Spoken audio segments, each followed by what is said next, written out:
बताइए, इतना खुशी की गाँव। एक संत के मुखारबिंद से भगवान का जन्म हुआ, 7 बार घूमना भी मुश्किल हो गया।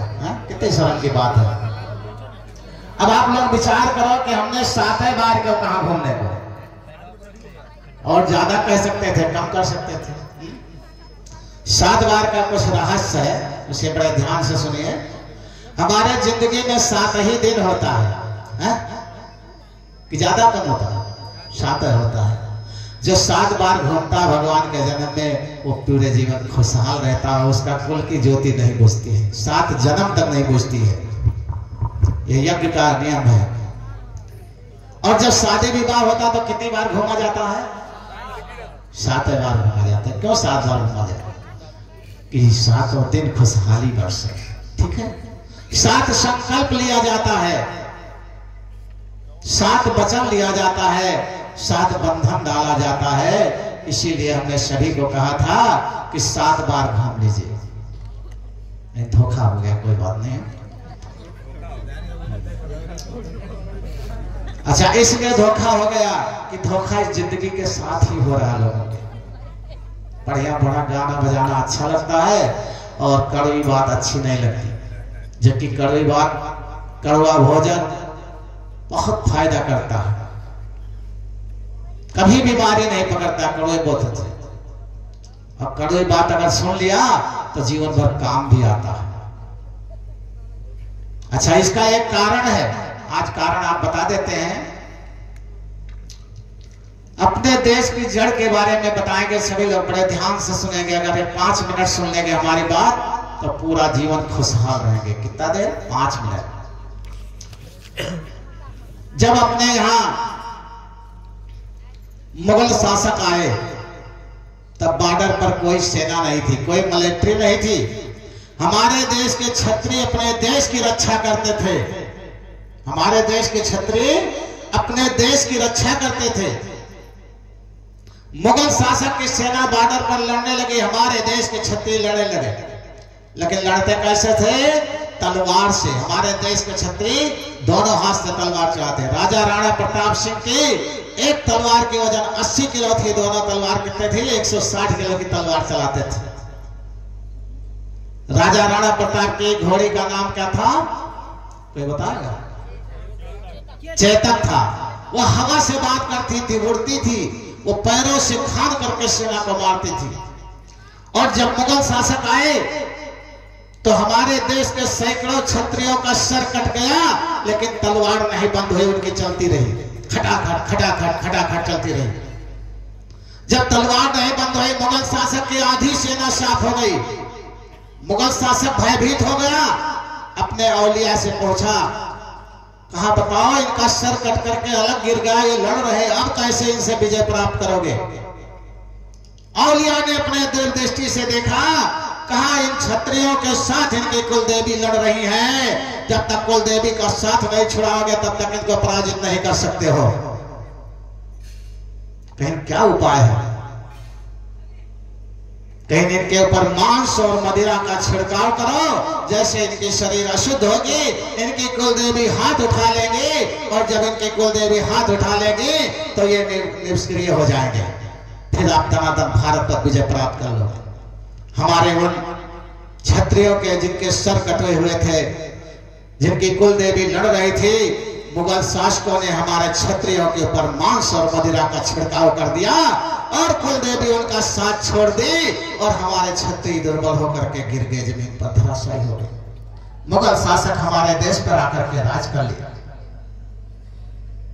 आज हमारे देश के क्षत्रियों के औलाद वही मांस मदिरा का आहार करने लगे, तो उनकी कुलदेवी साथ देगी।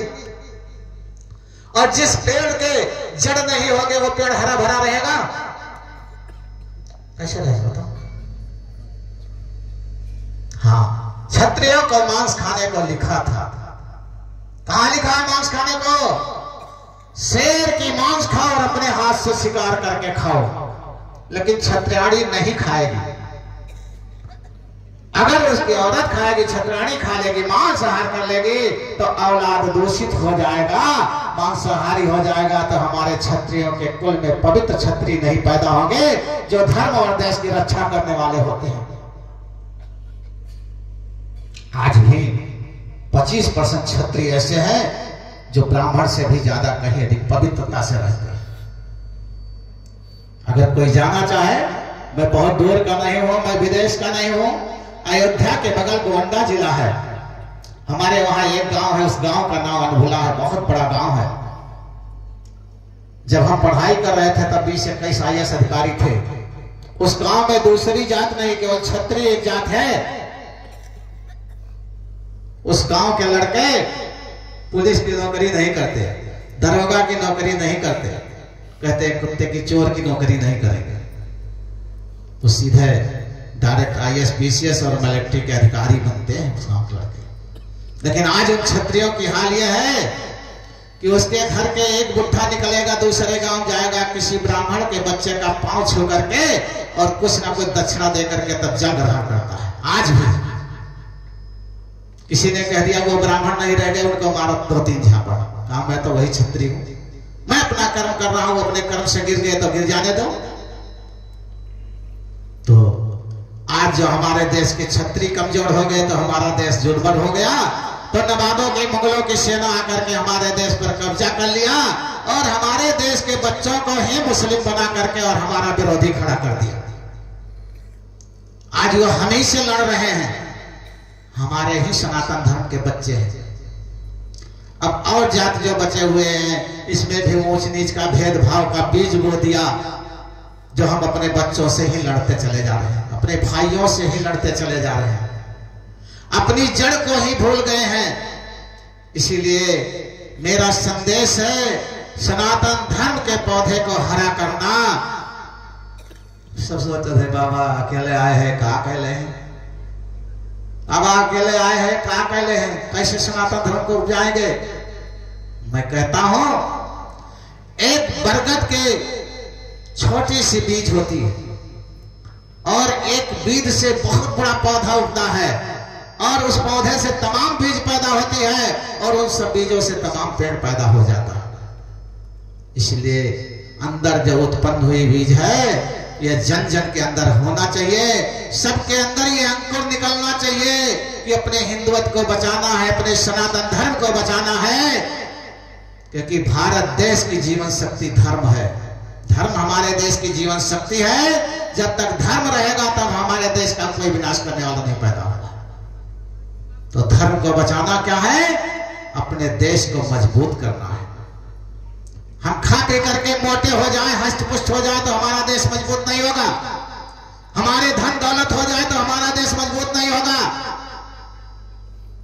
हमारा सनातन धर्म मजबूत हो जाए, हम और दुबले हो जाएं। मैं तो 1 क्विंटल 60 किलो था, आज 70-72 किलो हो गया, लेकिन अंदर से मजबूती बढ़ती चली जा रही है। लाखों आदमी मुझे तिनका के समान दिखाई देते हैं, भारी नहीं दिखाई देते हैं। इसीलिए जन जन के लिए मैं यह सूचना देता हूं, अपने धर्म को मजबूत करने के लिए सोचो। आप ये कहोगे हम अकेले घर में रह करके क्या कर लेंगे, अकेले एक छोटा सा बीज बहुत बड़ा पौधा हो जाता है और उस पौधे से तमाम बीज उत्पन्न हो जाते हैं, उस पौधे से तमाम बीज उत्पन्न हो जाते हैं। इसलिए उस पौधे का अंकुर का छोटा सा बीज का अंकुर निकलना चाहिए सभी के अंदर, सात्विकता आनी चाहिए। सनातन धर्म का सबसे पहला कदम सात्विकता है। अशुद्ध आहार नहीं है, शुद्ध आहार है। शुद्ध आहार करोगे तभी शुद्ध विचार होगा। कहें जैसे खाए अन्न वैसे रहे मन। अगर हम असुर का भोजन करेंगे तो सुर कैसे बन पाएंगे। तो इसलिए अगर चाहते हो कि हमारा पूरा देश, हमारा पूरा विश्व, हमारा पूरा समाज फूल की तरह हमेशा खिलता रहे, तो पहले अपने अंदर के जो अंकुर है उसको विकास करने की कोशिश करो सबके अंदर। अच्छा, कौन चाहता है कि हमारा सनातन धर्म का ढह हो जाए? कोई चाहता है? हर बच्चे बच्चे के दिल में हमारा हिंदुत्व मजबूत हो, हमारा सनातन धर्म मजबूत हो, हमारा देश मजबूत हो। जब अंदर है तो हम कर्म करेंगे तभी तो होगा। हम मांस मछली खाएंगे, मुर्गा अंडा खाएंगे, गाली गलौज देंगे, आपस में लड़ेंगे तो हमारा धर्म कमजोर हो जाएगा। हमें आपस में प्रेम से रहना सीखो और प्रेम से जब रह पाएंगे, जब हम प्रेम का भोजन करेंगे तब। मोटरसाइकिल में मिट्टी तेल डाल दोगे चलेगी? तो इस गाड़ी में डाल दोगे मीट मछली मुर्गा अंडा तो चलेगा? कभी नहीं चलेगा। ऐसी ऐसी बीमारियां आ रही है। अभी तो पहली बीमारी, इसके बाद 6 बीमारी और दे रहे हैं। अध्यात्म बताता है, ध्यान बताता है, जब साधना स्वाध्याय में लग जाओ तो अंदर से आवाज आती है कि 6 बीमारियां और आ रही हैं। उसमें अन्यायी, अत्याचारी, असुर, दुराचारी, मांसाहारी की सफाया पक्का है। दुनिया की कोई ताकत नहीं रोक पाई है। कोरोना आया था, 100% मांसाहारी मरे। अब बताओ, बच्चे अपने बाप की लाश के नजदीक नहीं गए, पत्नी अपने पति की लाश देखने नहीं गई है, जेसीबी उठा करके गड्ढे में फेंक रहे थे। कहां चली गई धन संपत्ति? बड़े बड़े अधिकारी तमाम ऐसे सुनने में आया कि मरे हैं और मरने के बाद में जेसीबी उठा कर ले फेंक दे गए। 1.5 लाख 2 लाख महीने पाते थे, कोई पूछने नहीं गए। समाधि के नजदीक नहीं गए लोग कि किराना पकड़ लेगा। किस चीज का आप मान करते भाई? अरे कुछ दुनिया में ऐसा पौधा लगा करके जाओ कि जाने के बाद वो हरा भरा रहे हमेशा। आज भगवान का नाम क्यों लेते हैं, राम का नाम क्यों लेते हैं? अगर वो अयोध्या में पैदा हुए थे, बैठकर राज कर लेते तो इतना नाम चलता? कई पीढ़ी, कई कुल जो है उनके पूर्वजों में राज किया, लेकिन भगवान राम का नाम ही क्यों लेते हैं? राजा हरिश्चंद्र का नाम ही क्यों लेते हैं? और बीच के कुल क्या हो गए, पीढ़ी क्या हो गए, उनका नाम क्यों नहीं लेते हैं? तो इसीलिए अगर संतों की वाणी सुन रहे हो तो सभी लोग उस बड़े से पौधे के एक छोटा सा अंकुर बनना सीख जाओ, तो तुमसे बहुत बड़ा पौधा उत्पन्न हो जाएगा और खिल जाएगा देश। इसके लिए आपको कहीं कुछ करने की जरूरत नहीं। आप सभी लोग यही कहेंगे महाराज आ गए, इतना बढ़िया कथा कहते रहे, महाराज जी सब बिगाड़ दिया। सबके मन में यही आता होगा, कितनी अच्छी कथा कह रहे थे महाराज आकर के उल्टा सीधा बोल रहे हैं, बिगाड़ रहे हैं। उल्टा सीधा नहीं बोल रहा हूं, मैं सत्य कह रहा हूं कि हमारे देश के छत्री हमारे देश के रक्षक थे, और जब इनकी कुल देवी साथ छोड़ दी, नाना प्रकार की पीड़ा चली हुई बनती। तमाम मैं देख रहा हूं, सैकड़ों तो मेरे सामने उदाहरण है कि पुराने पूर्वज उनके कोर्ट थे, स्टेट था, लेकिन आज ढह गए। सैकड़ों का इतिहास तो मेरे दिमाग में, मुझसे जुड़े हुए भी हैं। अब धीरे धीरे उनके यहां अंकुर पैदा हो रहा है, लेकिन साफ हो गया। यही कारण है। उस वक्त क्या महाराजा राणा प्रताप सिंह अकेले राजा थे? लेकिन जिन गद्दारों ने शरणागति ले लिया उनका नाम कोई नहीं लेता है। उन्होंने घास की भी रोटी खा लिया है, लेकिन धर्म बदलना स्वीकार नहीं किया। अब तमाम धर्म परिवर्तन चले जा रहे हैं। हमारे देश के छोटे जात के बच्चे लाधन के लालच में धर्म बदल रहे हैं। एक बात बताओ, धन तो आता जाता रहेगा, लेकिन अगर हम अपने पिता को भूल जाएंगे, दूसरे पिता को पिता कहेंगे तो हमारा पिता हो जाएगा। हम सनातन धर्मी हैं, हम अपने भगवान को, अपने प्रभु को भूल करके दूसरे के प्रभु को प्रभु मान लेंगे, हमारा हो जाएगा। असली प्रभु को भूल करके नकली प्रभु को मान लेंगे, नकली प्रभु हमारा प्रभु हो जाएगा? कभी नहीं होगा। वो तो वही हाल होगी, किसी ने जो है अपने बेटे को पेठक में भेज दिया, कहा बाजार जाओ फल ले आओ, खूब अच्छा अच्छा सुंदर सुंदर फल ले आना। वो गया एक दुकान पर, आर्टिफिशियल फल, मिट्टी का फल खूब बढ़िया सजावट रंगा हुआ रखा था। आम का ले लिया 2 किलो फल, और फल ला करके कहा पिताजी हमने 2 किलो फल लाए, कहीं बाल्टी में डाल दो, खूब ठंडा हो जाए तो खाया जाए। अब वो मिट्टी का फल था, रंगा हुआ था, बाल्टी में डाल दिया। 1 घंटे के बाद कह लाओ खाया जाए, जब निकाले तो गले। तो जितने अपने धर्म से वंचित होते जा रहे हो, उनकी वही हाल होगी। जो मिट्टी का फल चमक चमक देख करके खरीद कर लाया है और गल गया। इसलिए सबके लिए संतों का संदेश है, और सभी लोग मेरी बातों पर अमल करके अपने पूर्वजों को याद करो। मैं कहता हूं किसी के पूर्वज मांसाहारी नहीं थे, इतिहास गवाह है। आज अपनी कुल देवी की पूजा हुई, किसी से पूछे तुम्हारी कुल देवी कौन है तो जानते ही नहीं। कोई जानता अपने कुल देवी को तो बताए हमें, कौन है? तो उनके यहाँ बकरा चढ़त है, चढ़त है। हमारे वहां राजे सुल्तानपुर में, अम्बेडकर नगर में कालिका माई थी, वहां लाते थे लोग, बकरा काटते थे, मुर्गा काटते थे। तो हमने कहा भाई मानने लगे तमाम क्षत्रिय लोग बहुत आदर भाव में। हम तुम्हारे कुल देवी के स्थान पर हम रुकेंगे महाराज, वहां आपको जाने लायक नहीं है। क्यों? कह रहे आप बकरा कटता है, मुर्गा कटता है। कह बिल्कुल नहीं कटेगा, हमको ले चलो, हमें खट्टा वहां रह गए। कालका माई पर गए, जब श्याम ध्यान साधना किए तो मैया बहुत पीड़ित थी और उन्होंने खुद कहा मैं इतना पीड़ा दे दी हूं कि इन सबका विनाश हो रहा, लेकिन इनकी आंखें नहीं खुली। तो हमने कहा माँ क्या चाहिए? कि नारियल चुनरी मुझको पवित्र चाहिए, आहुति मुझको पवित्र चाहिए, जायफल मुझको पवित्र चाहिए, एक धार मुझको पवित्र चाहिए, मुझे ये सब चाहिए। लाते हैं मुर्गा खाते हैं अपने जीभ खाने के लिए, बकरा काट कर अपनी जीभ का स्वाद भरते हैं और मुझे घृणा होती है। 7 दिन हमने सबको कहा, सब इकट्ठा हो आए, सबको संकल्प दिलाया। आज वो पूरा क्षेत्र करीब 70% क्षत्रिय खुशहाल हो। अब उनकी माई कहां चली गई? तुम्हारी माई मुर्गा बकरा मांगती है? कोई नहीं मांगता है। ये सब जीव का स्वाद के लिए सब कर दिया गया है, ठीक है? तो इन स्वादों को बदल दो भाई।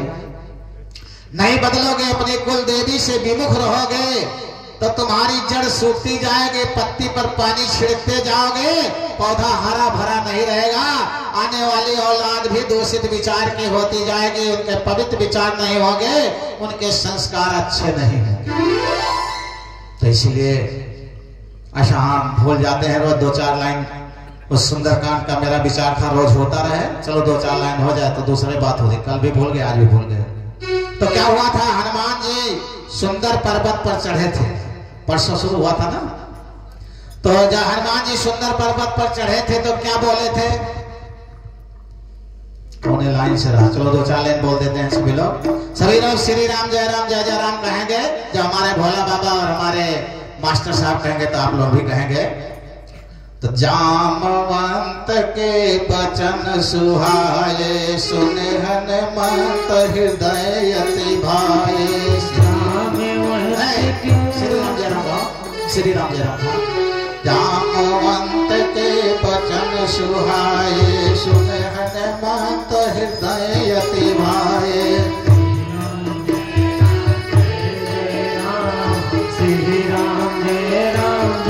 सभी लोग श्री राम जय राम कहेंगे, इससे थोड़ा पवित्रता आएगी भगवान का नाम लेने से। तब लग मोहि पर ख्योतम भाई, सही दुख कंद मूल फल खाई। श्री राम जय राम जय जय राम, श्री राम जय राम जय जय राम।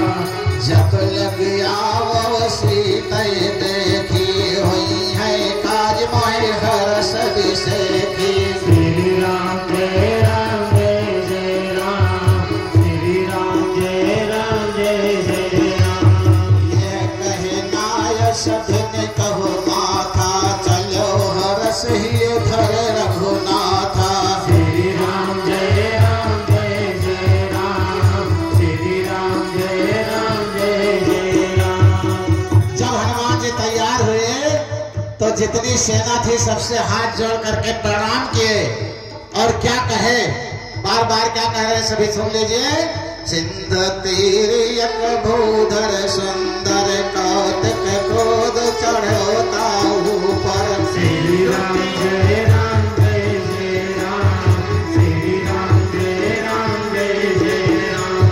बार बार रघुबीर समारी, तर क्यों पवन तनय बलहारी। श्री राम जय राम जय जय राम, श्री राम जय राम जय जय राम। जय गिर चरण दिए हनुमंता, चलो सुगा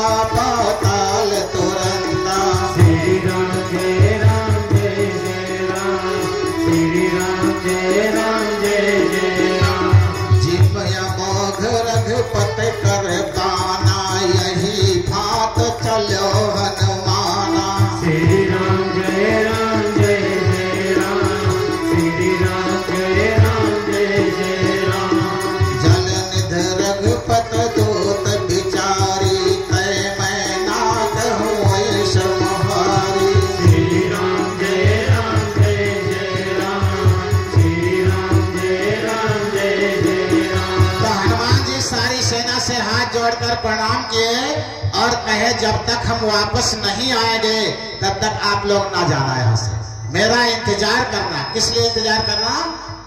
कि अगर आप लोग जाकर के भगवान से कह दोगे कि हनुमान जी गए हैं सीता जी का पता लगाने, तो पूरा जस हमें अकेले मिल जाएगा। और अगर आप लोग थोड़ा सा दुख सह लोगे, कंदमूल फल खा करके, रूखा सूखा खा करके और दुख उठाकर यहाँ पड़े रहोगे, तो जब हम सीता जी का पता लगा कर आएंगे तो हम सब साथ में भगवान के पास चलेंगे तो सबको जस मिलेगा। माता सीता का पता लगाने का सबको जस मिलेगा और अकेले हमको मिलेगा, आप लोग वंचित रह जाओगे। इसलिए उस जस को लेने के लिए सभी लोग मेरा इंतजार कर लेना और मुझे छोड़कर जाना नहीं जब तक हम नहीं आएंगे। मुझे बड़ी खुशी हो रही अंदर से, आत्मा से। जैसे जो यज्ञ में आए हैं या कथा सुनने आए हैं, उनको अगर अंदर से खुशी होती है कि मुझे बड़ी खुशी होती कथा सुनने का या यज्ञ में आहुति डालने का, तभी फल मिलता है। अगर कोई दुख से आता है कि मेरा ये कष्ट दूर हो जाए, मैं बहुत दुखी हूँ, चले हवन डाल दें, तो फल नहीं मिलता है। अगर खुशी से आता है तो ही फल मिलता है। तो आज हनुमान जी जब जा रहे हैं तो उन्हें बड़ी खुशी हो रही है। तो वो पत्थर पर जब, सुंदर राम पत्थर पर जब चढ़े हैं जिस वक्त हनुमान जी, और जैसे वहां से इस तरह चले हैं जैसे भगवान का अमोघ बाण। अमोघ बाण का मतलब क्या होता है? भगवान जब किसी के ऊपर मारते थे अमोघ बाण, वैसे बाण मारेंगे तो लगा नहीं लगा कोई बात नहीं, लेकिन जब अमोघ बाण मार देते थे तो वो मार करके और वापस आकर के भगवान के पास चला आता था। आज हनुमान जी वही भांत मैनाक पर्वत से, सुंदर पर्वत से चले हैं, सुंदर पर्वत के ऊपर चढ़ करके, और जिस वक्त अमोघ बाण की तरह छलांग लगाए हैं, कितना खुशी से।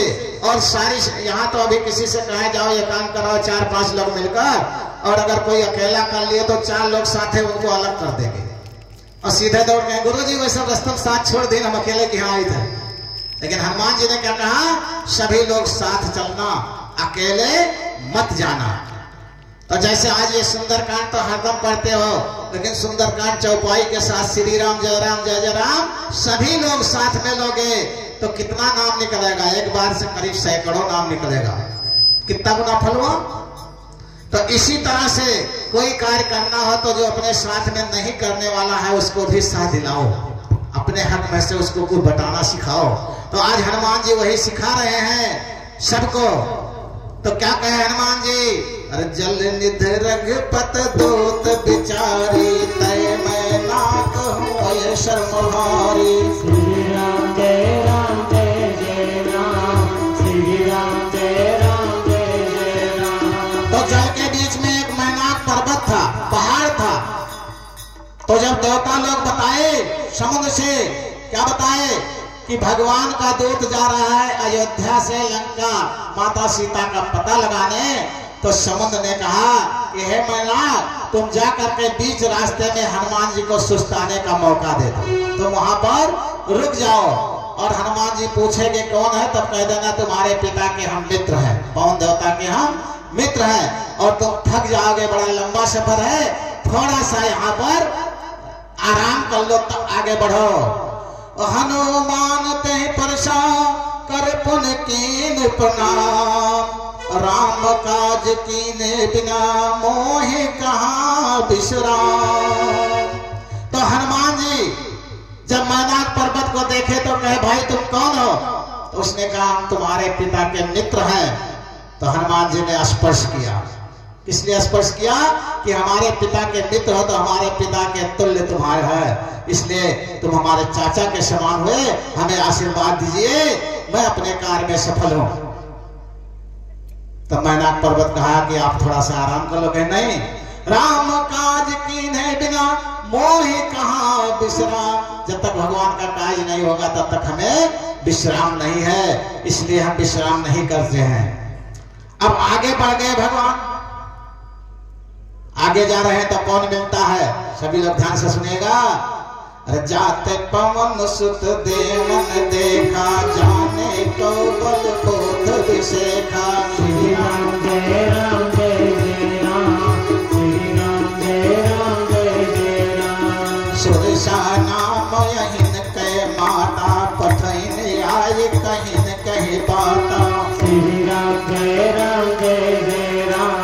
श्री राम जय राम। आज सुरन मोहि दीन यहारा, सुनत बचन कह पवन कुमारा। श्री राम जय राम। श्री राम जय राम। सीता कह सुध कह सुनाओ, राम काज कर फिर मैं आऊं। श्री राम जय राम। श्री राम जय राम। तब तब बदन पैठी हो आई, सत्य कहो वही जान दिमाई। श्री राम जय राम। श्री राम जय राम। कौन हो जतन दिए नहीं जाना, गर शशना वही कहो हनुमाना। श्री राम जय राम। श्री राम जय राम। तो देवता लोग सोचे कि हनुमान जी की परीक्षा लेना है कि ये पार हो पाएंगे, लंका से नहीं पार हो गए। तो अहिन सर्पों की माता सुरसा को भेज दिए। किस लिए भेज दिए? हनुमान जी की परीक्षा लेने के लिए कि देखो हनुमान जी पार हो गए तो वे मारे पीटे जाएंगे, वहां से मुंह बनाकर लौट आएंगे। जब सुरसा गई है हनुमान जी से परीक्षा लेने, तो क्या कही है? आज देवताओं ने मुझे आहार दिया है, बड़ा अच्छा मौका आज मुझे भोजन करने का मिल गया। तो हनुमान जी ने क्या वचन मांगा कि हे माई, हमको मौका दे दो। कितना मौका दे दो?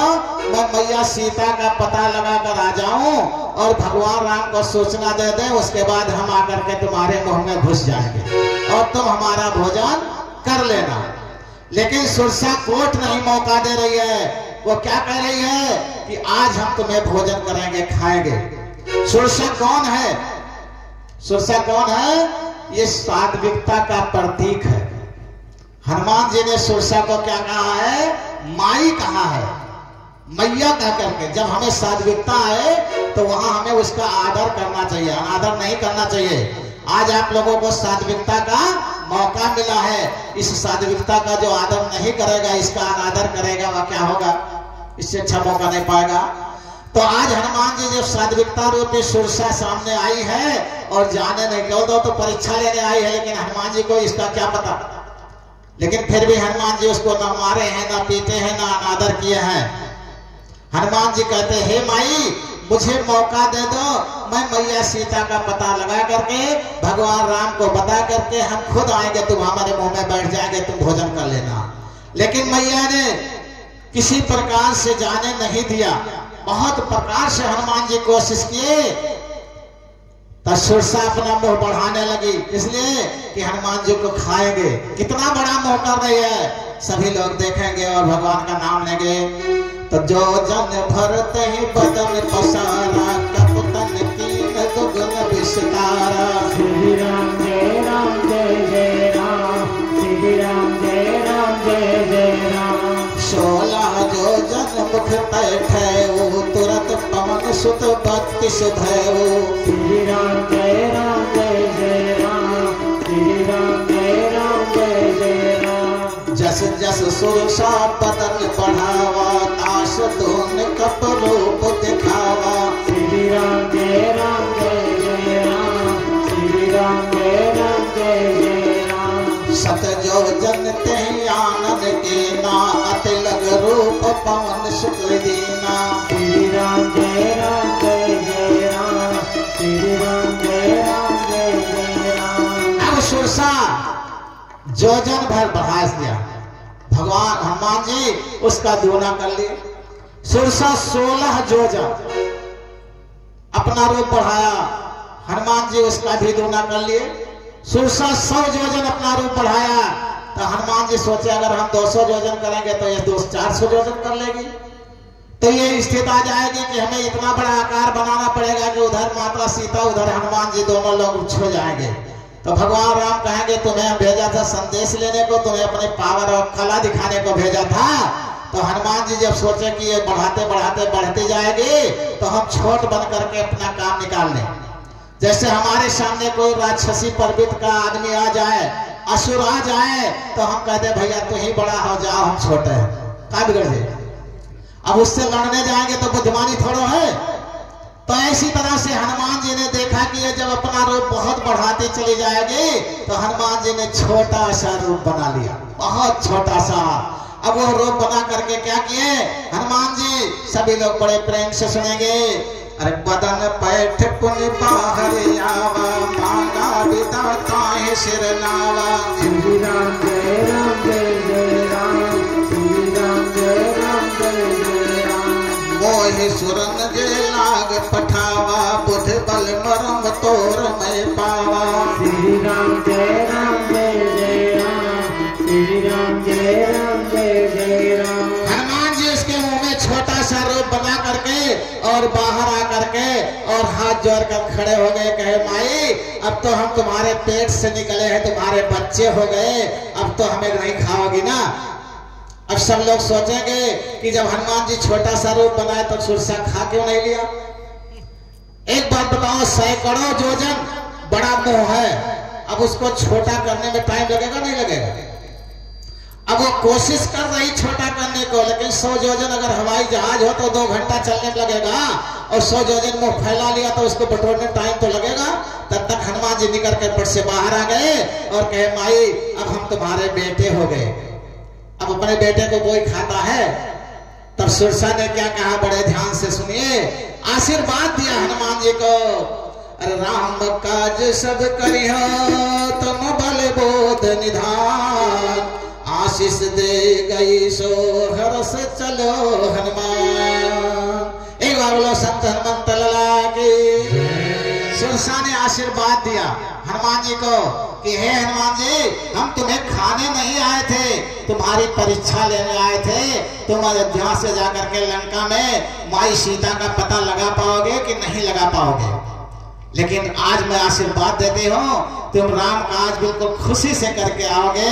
तब हनुमान जी को और पावर मिल गई। तो जहां सात्विकता आ जाए वहां अपनी ताकत नहीं दिखाना चाहिए, अपनी अकल नहीं लगाना चाहिए, अपनी बुद्धि नहीं लगाना चाहिए, झुक करके उसके बच्चे बन करके उसका लाभ लेना चाहिए। अब वही जो खाने आई थी वही आशीर्वाद दे दिया कि जाओ राम काज करोगे, तुम निपुण हो, तुम्हें कोई रोक नहीं सकता। जैसा आएगा मौका छोटा और बड़ा सब बन करके सफल हो जाओगे। तो निश्चर एक सिंध मारही कर माया नभ के खग कहई। श्री राम जय राम जय जय राम, श्री राम जय राम जय जय राम। जीव जंत दे गगन उड़ाई, जल बिलोक तिनके परछाई। श्री राम जय राम जय जय राम, श्री राम जय राम जय जय राम। गहै छाय सक सोना उड़ाई, यही विद सदा गगन चरखाई। श्री राम जय राम जय जय राम, श्री राम जय राम जय जय राम। सही छल हनुमान का कीना, ताश कपट कप तुरत चीन्हा। श्री राम जय राम जय जय राम, श्री राम जय राम जय जय राम। एक सिंध में सिंह का नाम की राक्षसनी रहती थी। सिंह का नाम की राक्षसनी, तो ये क्या करते थे, उसके ऊपर से जितने जीव जंतु पंछी जाते थे तो उनकी परछाई को पा करके खींच लेती थी और आहार बना लेती थी। अब जब हनुमान जी इसके ऊपर से जाने लगे तो वही साथ व्यवहार हनुमान जी के किया। तो हनुमान जी तो जान गए उसके मर्म को, उसके भाव को जान गए। और जब वो खींचने लगे हनुमान जी के परछाई को तो हनुमान जी आराम से आने लगे। लेकिन ये सात्विक राक्षस नहीं थी, सुरसा तो सात्विक थी और ये क्या थी, ये तमोगुणी थी, तमोगुणी राक्षसी थी। तो हनुमान जी ने कहा रुको घबराओ नहीं, तुम्हारा हम आदर करते हैं। और जब हनुमान जी की परछाई को पकड़कर खींच लिया तो हनुमान जी क्या किए, अरे ताहे मार मार तो सुत बीरा, बारिद पार गयो मत धीरा। श्री राम जय राम जय जय राम, श्री राम जय राम जय जय राम। तहाँ जाए देखी बन शोभा, गुंजत चंचरीक फल मोधा। श्री राम जय राम जय जय राम, श्री राम जय राम जय जय राम। हनुमान जी उस सिंह का नाम राक्षसी को मार करके और आगे बढ़ गए। अब लंका की शोभा को दूर से देखने लगे हनुमान जी। अब आज हनुमान जी को देखने दीजिए लंका कैसी है। एक छोटी सी भजन हो जाए, उसके बाद आरती हो जाए।